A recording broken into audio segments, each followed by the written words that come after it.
Sunday night planner, Tuesday morning quitter. Does that sound like you? If yes, do not click away. This video will fix that.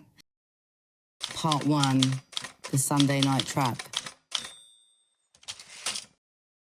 Sunday night planner, Tuesday afternoon quitter. Does that sound familiar? If your answer is yes, do not click away, because in the next 10 minutes, we are not just talking about motivation. We are building a system that actually works for English learners. Welcome to Listen and Speak. Please don't attack me in the first 10 seconds, Angelina. But yes, absolutely. I usually have a brand new notebook, an expensive pen, and a very serious face. And how long does this brand new life actually last? About 36 hours. By Tuesday afternoon, I am always back to my old routine, eating potato chips on the couch, pretending that notebook never existed. That is painfully familiar to millions of people. And right here, at Listen and Speak, we believe in real solutions, not fairy tales. I'm Angelina. And I'm Stewie, currently recovering from multiple failed Sunday night life plans.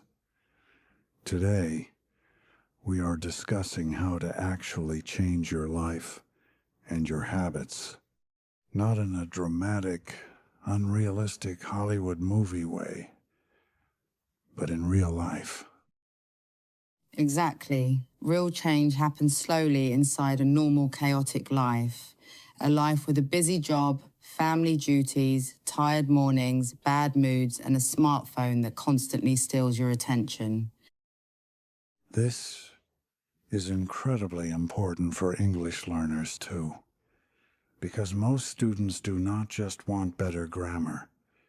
They want better habits, higher confidence, and real follow-through. Follow-through means actually doing what you plan to do. But many of us struggle right there. We say, I will study English for 2 hours every day. Then life gets busy. We say, I will stop wasting time online. Then one short video leads to an hour of scrolling. That is exactly what happens to me. So today, let's look at this problem in a smarter, kinder way. Because maybe the problem is not that you are weak. Maybe the problem is that your strategy is weak. Now pause the video and repeat after me. My strategy is weak, not my character. Say it again. My strategy is weak, not my character. Part 2, the myth of willpower. Let's look at your 36-hour plan, Stewie. What exactly were you trying to change? Everything, Angelina. All at once. I wanted to wake up at 5 in the morning, exercise, eat perfectly, study a new language, read 50 pages, and become a deeply calm person who drinks green tea by a window. That is not a daily plan. That is a movie trailer. You wanted a total transformation immediately. Monday morning was fantastic. I woke up early and felt proud. But then Tuesday arrived, the day of truth. I slept late, skipped the gym, scrolled on my phone, and told myself I will restart next Monday. And then you blamed yourself. You probably said, I have no willpower. Yes. Willpower means the mental strength to control yourself and keep going when a task is difficult. Blaming my willpower just made me feel defeated. That is where learners get stuck. Many people think self-blame is the same thing as self-improvement. It is not. Saying I am lazy is not a strategy. It is just an attack. What if your plan was simply too big, too vague, and too heavy? When normal life returned, your unrealistic system collapsed. So I am not broken. My system was just wrong.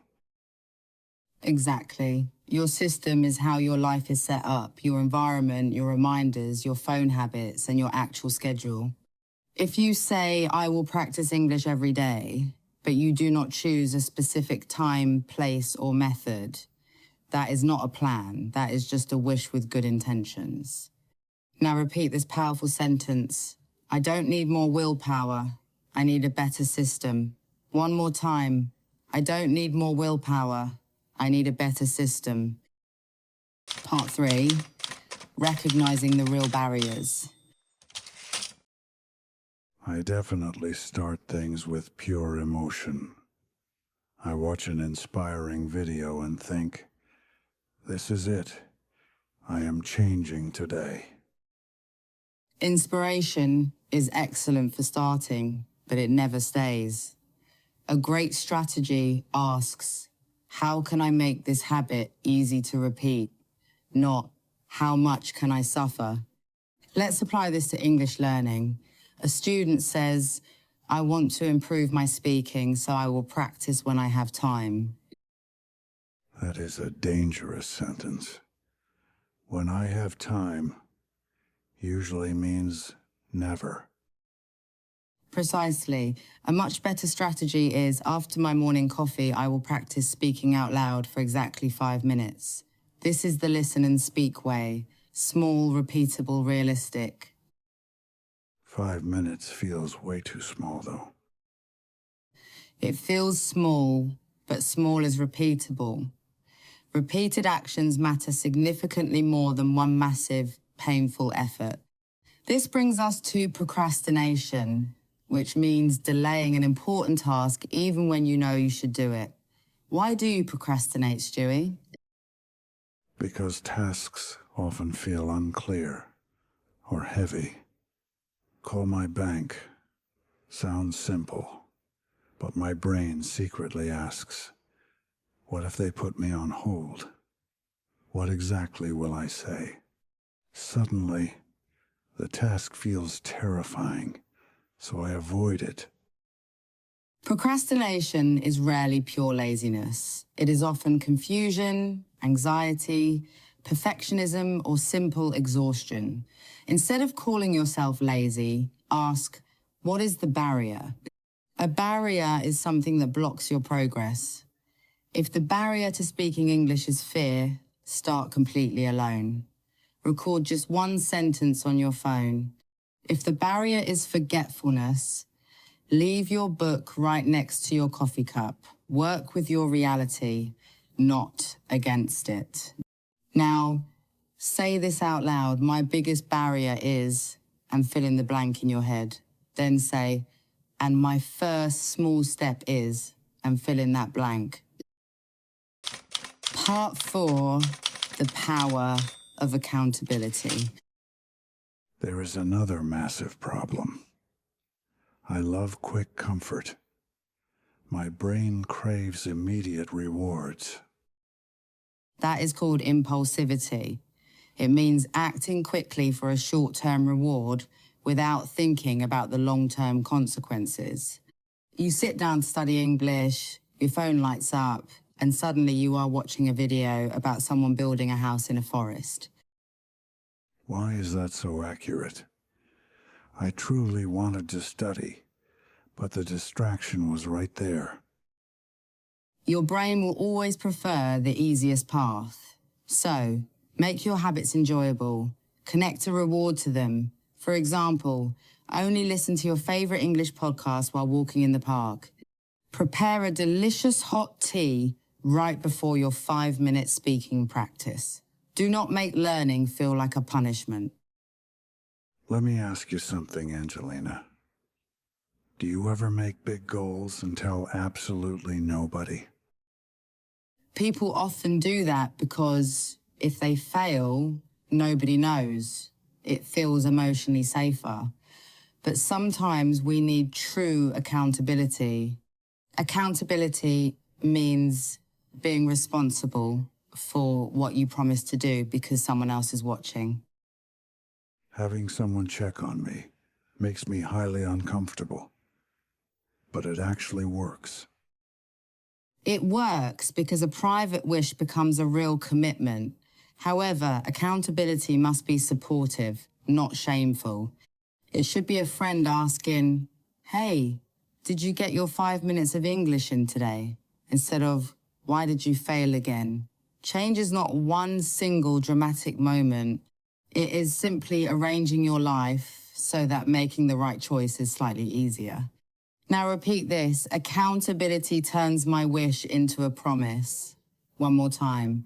Accountability turns my wish into a promise. Part 5. Start smaller than your pride wants. So, if a plan fails, I should not throw away the entire goal. I should just adjust the setup. If 30 minutes of studying is too overwhelming, I should do 5 minutes. If studying alone is completely boring, I should find a speaking partner. Exactly. Let's speak directly to our Listen and Speak family. Many English learners are not failing because they do not care. They care immensely. The problem is that their plans are too heavy, too vague, or entirely too lonely. Oh, I love this rule. Start smaller than your pride wants. Yes, your pride wants a perfect 2-hour daily study routine, but your busy real life might only have room for 10 minutes. Your pride wants flawless pronunciation immediately, but your real life needs the courage to speak one broken sentence today, and that is the heart of Listen and Speak. We celebrate the small, consistent efforts. The ultimate goal is not to become absolutely perfect. The goal is simply to become someone who always returns. Beautifully said, Stewie. Someone who returns after a chaotic day, someone who restarts after missing a lesson, and someone who adjusts their strategy instead of attacking their character. Now, let's review today's powerful vocabulary words to help you discuss your own goals. Willpower, strategy, barrier, impulsivity, procrastination, and accountability. Practice these words. Write your own example sentence in the comments section below. And remember to protect the life and the language skills you are slowly building. Thank you for learning with Listen and Speak today. Before you go, here is your mission for this week. Choose one of the 6 vocabulary words. Write a real sentence about your own life. For example, my barrier to speaking English is my fear of making mistakes. Post it in the comments. Every morning, right after you brush your teeth, record yourself saying this sentence on your phone. I am building a system, not chasing motivation. Say it 3 times. Do this for 7 days. You will feel the difference. That's it. Simple, tiny, and powerful. Take care and see you next time. That's it. Simple, tiny, and powerful. Take care and see you next time.